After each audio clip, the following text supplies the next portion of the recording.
We're going to reconsider beauty. At one level, it seems beyond controversy that some things are beautiful and some things are not. How often have we looked at a beautiful sunset and we just have one thought, beautiful?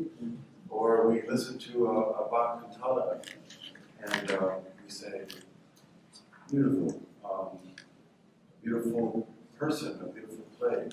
But this notion is not as self-evident as we might think.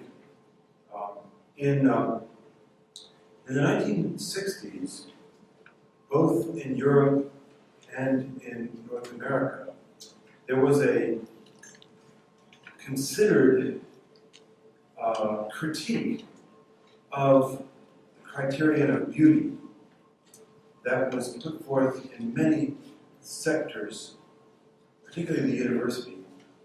And because since Nietzsche and Heidegger and Foucault and others who believe that knowledge is power, many scholars made the equation between declaring something beautiful and having authority over it, an oppressive authority. There's a position of superiority. I say this is beautiful, that means I have power over it. And so the notion of beauty gradually went into hibernation.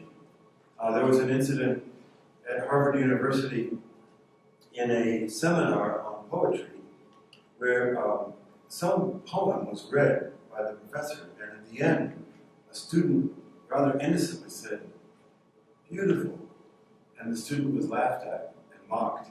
"You don't say that here. This is the stuff of oppression."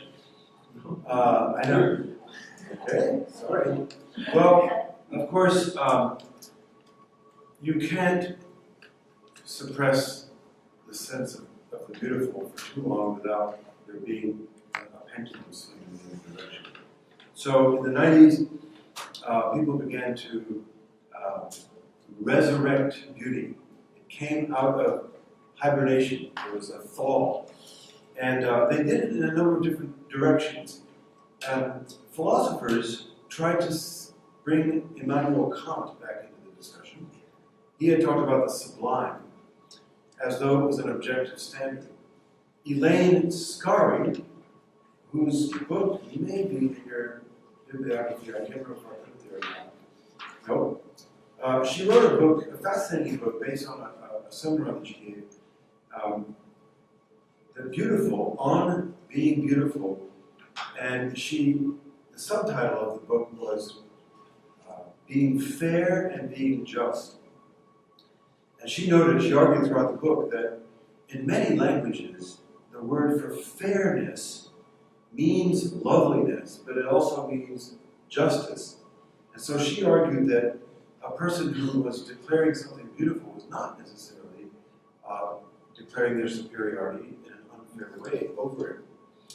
Another criticism of beauty was that it gave you a sense of real superiority over whatever it was that you were looking at. She said, no, a truly beautiful argument makes you humble instead of arrogant. And she noted many examples, Virgil before Beatrice in Dante's trilogy, and so on. So this helped to bring the notion of beauty back into the fore. Christians argued in a slightly different direction. Christians understandably looked at the scripture and translated the many words in Hebrew and in Greek which can be rendered into beautiful, and they saw that there was a simple, almost first level, primary response to something that is beautiful. So, for example, Psalm 27 expresses the desire to dwell in the Lord's house in order to gaze upon the beauty of the Lord. And a number of places recommend worshiping God in the beauty of holiness. 1 Chronicles 16, 2 Chronicles 20, many of the Psalms. Richard Swinburne, British philosopher, tells us, quote, hence, if there is a God, there is more reason to expect a basically beautiful world than a basically ugly one. And some of the most fervent Christian authors and apologists have argued that the best apologetic is aesthetic. In The Idiot, Dostoevsky famously claimed beauty will save the world. However, that first order look at what seems to be the beautiful and which seems to permit us to apply it across the board to beautiful things has a number of problems attached to it. Often, Christians unthinkingly adopt the philosophy of Plato into their understanding of the beautiful and see it as being in pretty good harmony with the Bible. Plato taught that beauty was an unearthly harmony, proportion. In this quote here, he who would proceed aright should begin in youth to visit beautiful forms. Out of that, he should create fair thoughts. And soon, he will of himself perceive that the beauty of one form is akin to the beauty of another. And that beauty in every form is one and the same. So for Plato, there were forms which were in the heavenlies, which included the beautiful, whose imprint was to be discovered here on earth. But we've been alienated from it, so we need to remember, memorialize it. You may recall Plato's illustration of the cave, where he sees these people facing the back wall of the cave, and there's a light that emanates from the front of the cave, but all they can see is their shadow. And Plato makes a good deal out of this illustration. He says, most men are looking at shadows, and they can't see the source because they have lost the gift of remembrance. So he suggests that people turn around and move out of the cave to the source. Now, beauty as unearthly harmony, full of forms, then comes into human existence and is remembered. This view influenced Augustine, who found that everything is beautiful insofar as it exists because of God. In the Confessions, he says, worms are beautiful for their purpose. Even evil is beautiful when related to punishment. Everything reflects the beauty of God. Thomas Aquinas declared that beauty derives from the properties of God's Son. Such received beauty includes three conditions, he taught in the Summa. First, perfection. Second, proportion. And third, brightness. And many theologians, after Thomas Aquinas, Protestant and Catholic alike, would have endorsed this idea that earthly beauty, to the extent that it has perfection, proportion, and brightness, is a reflection of the divine beauty. Now, this has interesting repercussions in the history of art. In the first centuries, in this case in Byzantium, icons were used to signify, yeah, sorry, I'm in the way. I knew this was going to happen. Yeah, excuse me. I'm blocking you speaking. Icons were used to show in an earthly replica the heavenly significance of things. So here is a Madonna with child from the 4th century. What does she look like? Tell me about her face, her posture, what she's wearing. Don't be shy. Heavens, blue with stars. Blue and stars, yeah, symbol of the heavenlies and of purity and virginity. She looks somber. She looks what? Somber. Soma? Somber. Somber. Oh, somber, sorry, yeah. I thought you were talking about this drug that Huxley liked. Soma. Yeah, she's very somber, isn't she? She's very serious. She's not really a person, she's an icon. She's gazing at you, but almost gazing through you. And of course, it's charged with symbolism. Look at the little baby. Is he such a baby? He's a little grown-up. And he's got his hands in her hands in a very non-childlike position. And he's gazing out perhaps to the future life that he's going to live.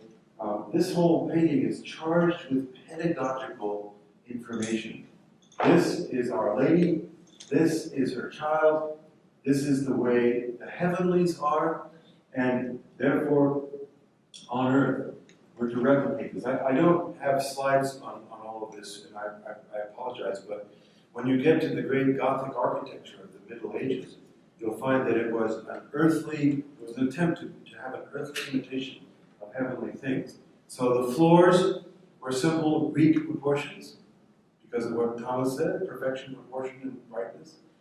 In the High Gothic, they began to thin the walls out.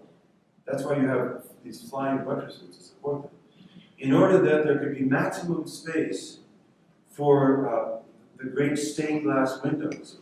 And these stained glass windows themselves had pedagogical intent, but they were also to allow in a mystical penetration of light, which bathed the entire cathedral, so that when the worshiper entered, as many did and declared, they were to sense that they were truly in the presence of heaven.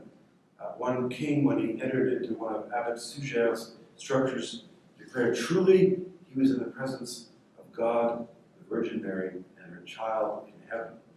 So the heavenly reality was Christianized, but still very Platonic.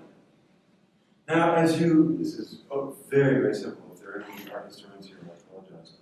But as you move through the early centuries in the middle to high Renaissance, you begin to have some humanization.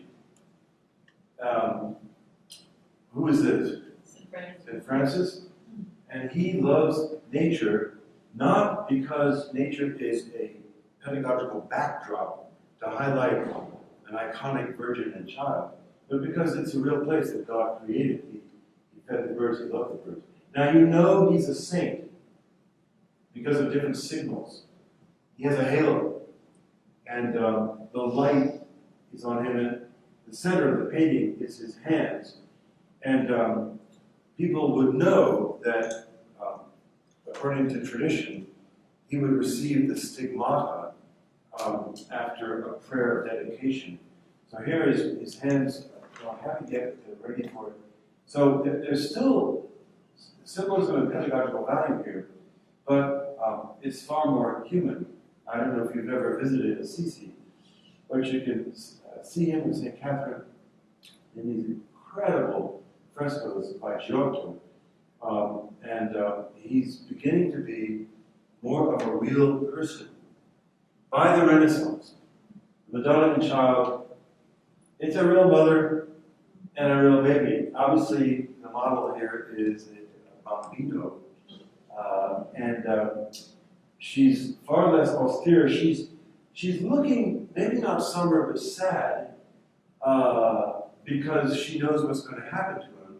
But there's also a mother's affection, and the baby is right now pretty happy to be in his mom's arms. And so, in the Renaissance, for many reasons, including, I think, strong Christian reasons, artists and poets began to see the human face of reality and not just use it as a kind of Platonic way to get a message across about the forms.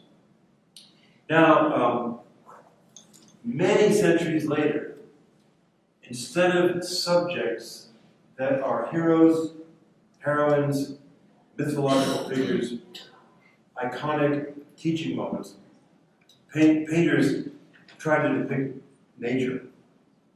And here quote Cézanne, the artist of Aix-en-Provence, who painted the Montagne Sainte-Victoire some 60 times and did more drawings of it than that. He was obsessed with this mountain. Is giving one of his many versions of this mysterious mountain that jumps up out of nowhere in the horizon in Aix-en-Provence. It's a granite mountain. And notice that while it is close to nature, there's no mistaking this scene, yet it's not a naturalistic picture about the mountain. Cézanne once said, "Je vous dois la vérité en peinture." I owe you the truth in painting. And he didn't think the truth was by pulling away from nature into pure abstraction. But he also didn't think the truth was in photographing reality. The 19th century was a very interesting time for the movement away from the Renaissance ideal of painting the truly human towards what would later become quite abstract. And in the battle to either stay faithful to nature or to become abstract, there were a lot of arguments and counter-arguments that defended the propriety of copying nature or not. You know, the Impressionists rendered their sense impressions about nature, not what nature taught. One of the most interesting characters in the middle of the 19th century was Charles Baudelaire, the great poet. Baudelaire wrote The Flowers of Evil, which were forbidden, certain poems of which were forbidden because they were extremely raw. Baudelaire wrote, he was as good an art critic as he was a poet. And Baudelaire wrote reviews of art shows.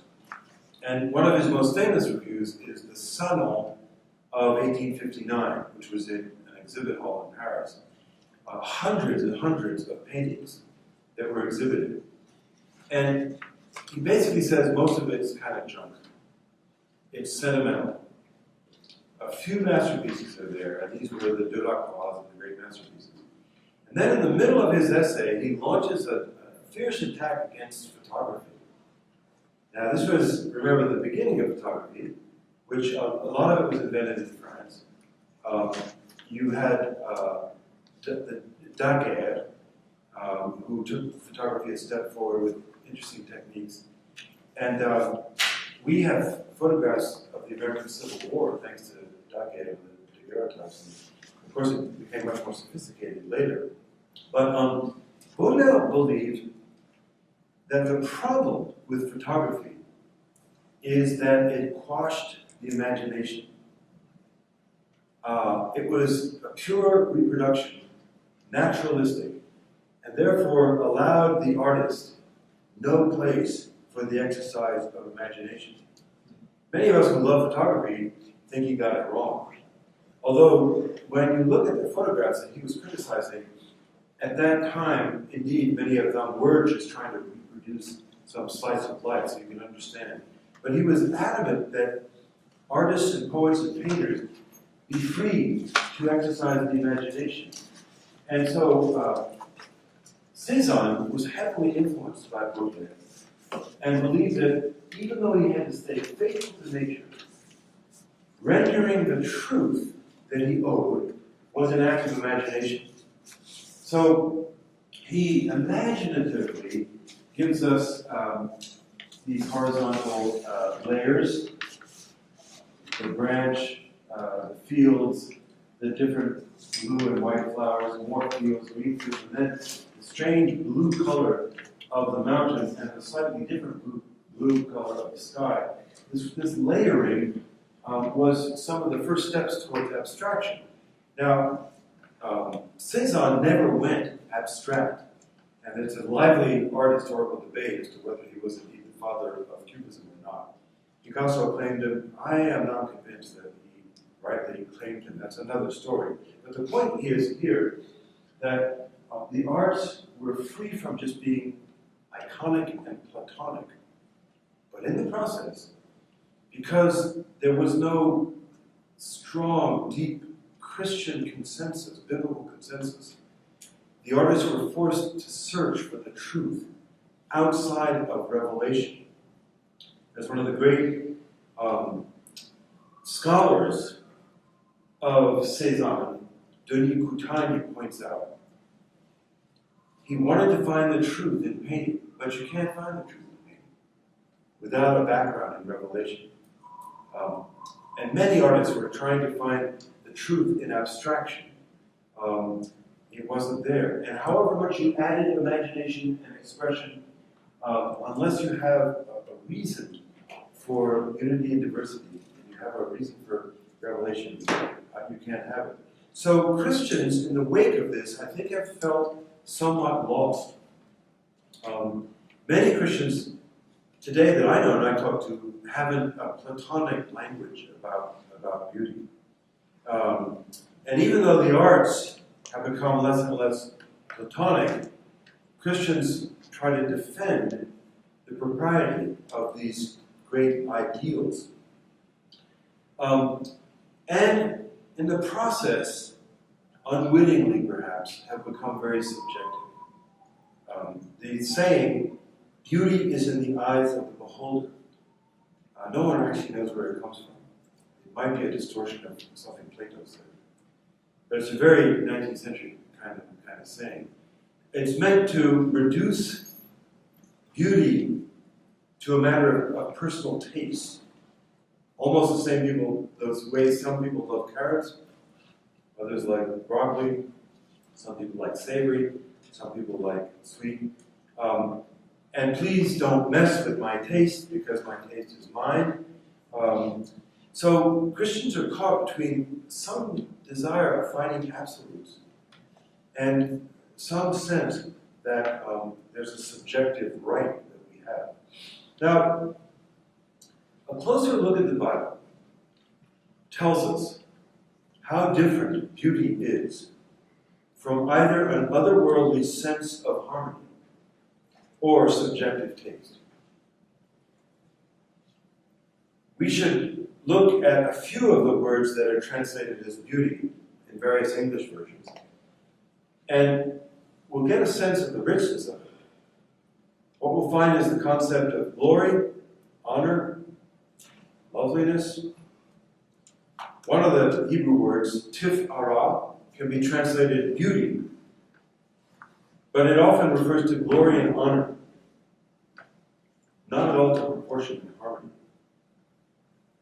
Aaron's robe was bedecked in a glory suitable to his rank. The more common term for beauty is yof-i, which has a variety of meanings, including the loveliness of a woman, the splendor of Zion, and such like. The same goes for hadar, which means splendor. Splendor, majesty, strength, and beauty indeed characterize God's sanctuary. And they do so ultimately because of his presence.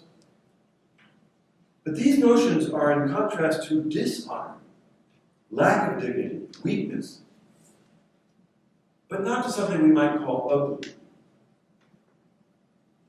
When Isaiah tells us that the suffering servant had no beauty that we should desire, the term there, mar'eh, means something like an attractive face, a favorable countenance.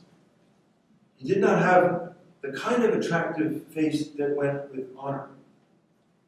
It's not that he was ugly, and surely prophetically this refers to his death on the cross, when his countenance, however favorable it might have been, turned to sweat and blood and death. So when the Bible tells us that a certain sight, such as a tree, like the tree in the garden, is pleasant to the sight, It means something like desirable rather than beautiful in the Greek sense. Often the terms for beauty are used about wrong desires. When we're warned against idolatry and seduction, we're told these things are beautiful. Don't go after them. So these words matter, but they really don't combine to give us a simple, comprehensive definition of beauty. Splendor and honor and majesty are moral terms whose opposites are dishonor and moral weakness, not ugliness. So if the Bible isn't of that much help in its words, where do we go? One of our major challenges comes from the confusion people often make between a work of art and the beautiful. A particular painting, a piece of music, a poem, may indeed possess a certain kind of beauty in the sense of art.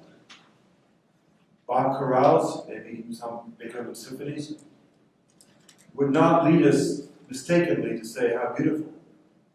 The way the voices intertwine, the harmonies follow, the instruments accord, and so forth. And yet, many works of art who are equally well crafted are decidedly not beautiful. This is one of Goya's series on the firing squad in the Spanish Revolution. Nobody would call this beautiful. They're killing these poor victims. Who would attribute beauty to Matthias Grunewald's The Crucifixion? Such works are masterpieces of art, but not because they're beautiful. The Negro spiritual, he never said a mumbling word, is haunting, profoundly disturbing, but not beautiful in any conventional sense. And of course, some artists and composers have tried to force some sort of beauty into subjects that don't warrant it. We can think of cheap art like kitsch. So if we can't get a lot of help from the biblical word, and if we are challenged by the often mistaken combination of work of art has to equal beautiful before I can accept it, where do we go? Do we have to altogether abandon the concept of beauty, as a few Christian scholars have urged us to do? I don't think we do. A better way, I believe, is to consider the broader notion of aesthetics in the light of biblical revelation. Aesthetics may include beauty, but it's a much more comprehensive term, one that refers to the entire artistic dimension of life. And aesthetics in biblical revelation and in life has three aspects that I want to underscore and which will be the basis for our discussion. The first aspect of aesthetics is to be a presence in the created world. This may be very basic. Certain things enhance our lives. A beautiful table set, lovely earrings, a good background pianist in a bar when you're with friends. All kinds of things highlight the parts of the world which we don't always see as carrying aesthetics, and it helps us to do that. Well, yeah, so for example, Let's get you right. yeah, the presence of urban, massive, concrete construction to house hundreds of thousands of people, like Corbusier's great apartments in Marseille. This is not an aesthetic presence. This is a almost hellish massification, which doesn't have aesthetic qualities. It doesn't have positive ones anyway. Or, to use the example of the piano in a barroom, a piano that's intrusive and impedes conversation, a piano that plays music appropriate in some settings but not in others, a person who wears the wrong combination of clothes. So all of these are examples of places where aesthetic presence can go wrong and can be twisted Now, properties of aesthetics can include advertising, portraiture, monuments, liturgies, stage settings, or it might be something more profound, more long-lasting, like paintings in a museum. Here, incidentally, we should be encouraged not to think of Christian art as only depicting religious subjects, quote unquote. Rembrandt's, I don't have these on the slides for you. Rembrandt's Side of Beef is a profoundly Christian approach to God's creation. I don't know if you know this painting. There's a woman creeping in from the side, admiring this great carcass, and it's really a glory to God who makes this and gives us food out of it. It's almost a sacramental aspect to it.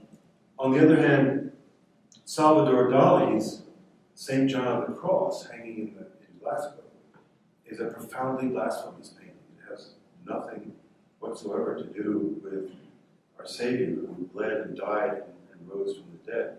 It's a well-shaped man hovering over the little village where Salvador Dali comes from, in a kind of space that's suspended, and he's not attached to the cross. The cross is you have it there? Is that, yeah. The side of beef on the right, at the door.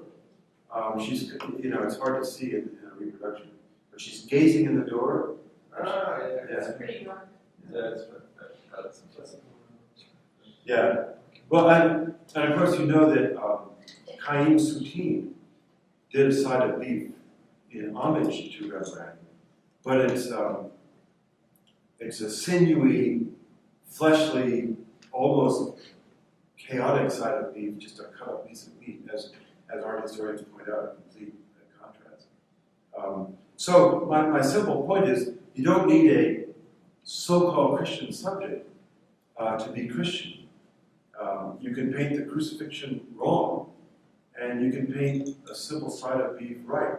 Maybe some of the greatest examples would be the golden age of Dutch landscape in the 17th century, where these Dutch masters, like Van Ruysdael, painted seascapes and landscapes to the glory of God the Creator, but always there's a fragile threat, dark clouds threatening, a storm coming up.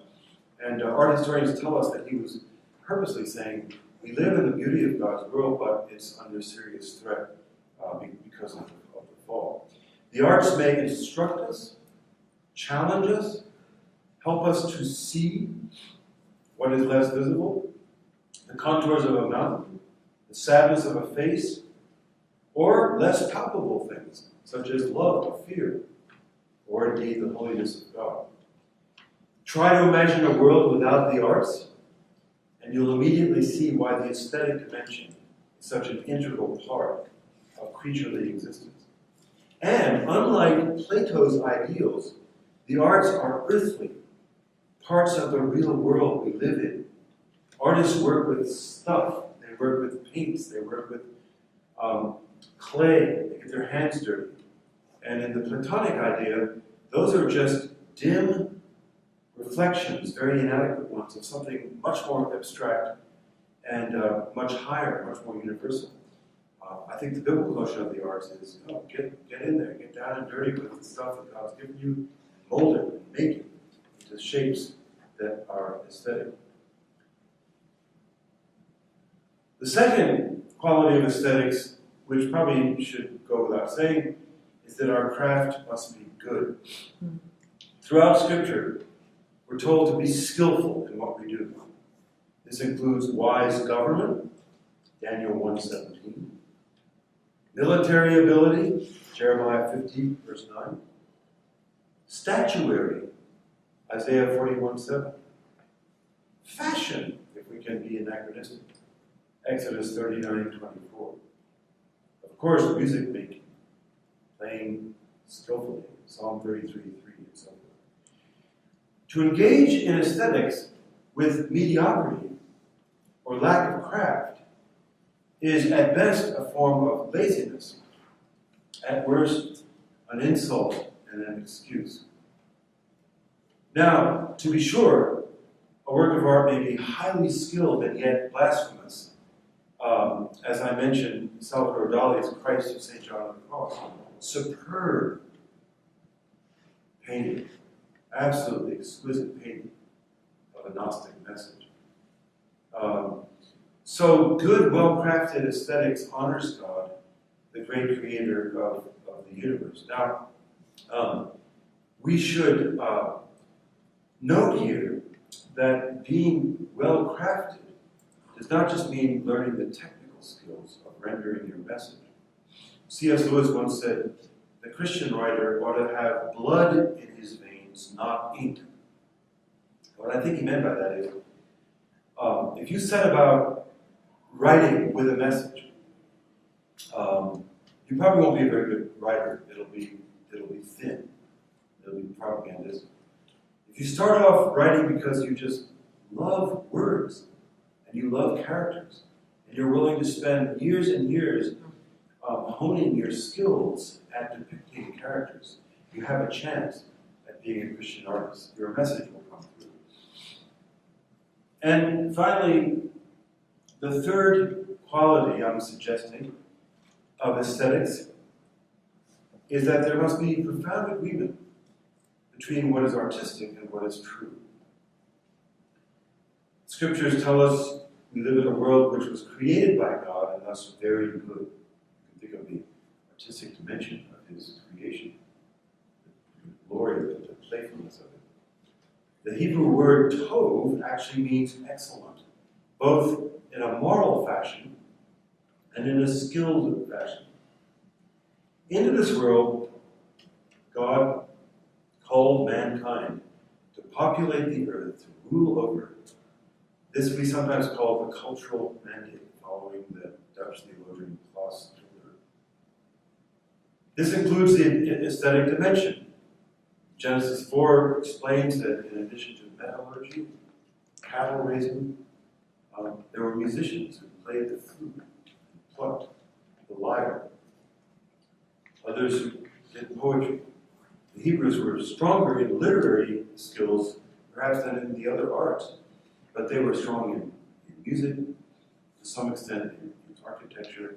We don't know a lot about their painting skills or pictorial skills. We do know that they could make decorations that were superb.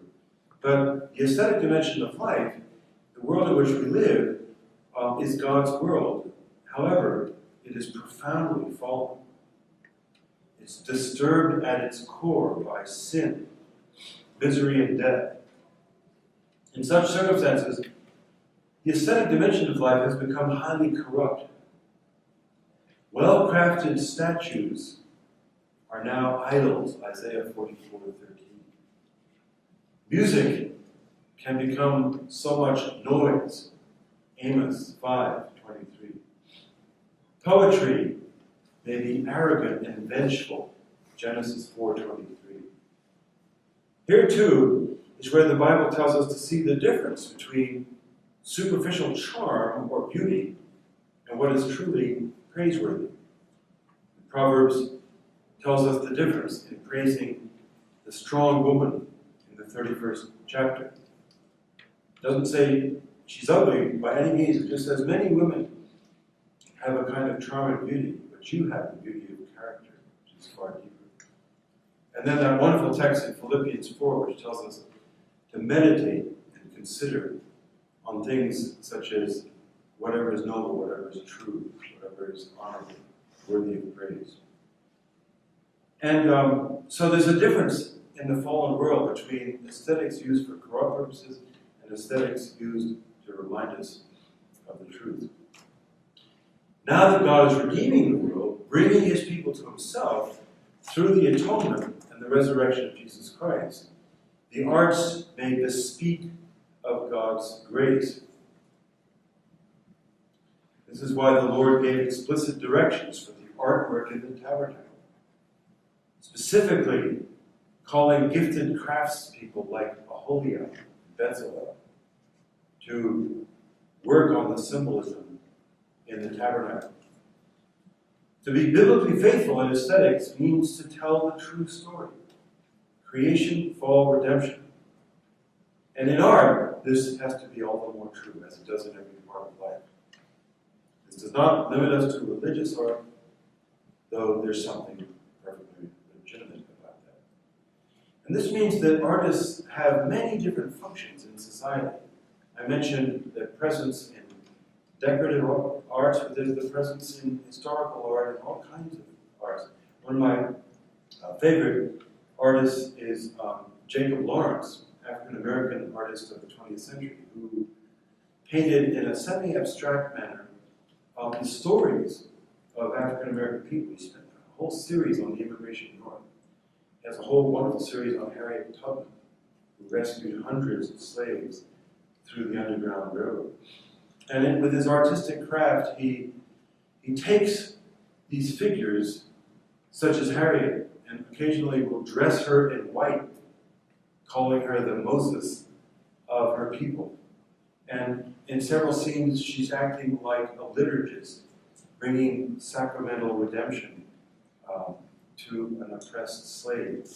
So he, as he declared in many of his writings, wanted to do historical remembering, because it's the tendency of all peoples to forget not only the hardship of slavery and the emancipation from slavery, but just to forget where we come from, our heroes, our heroines, and to forget that all of this is to the glory of God and can happen again.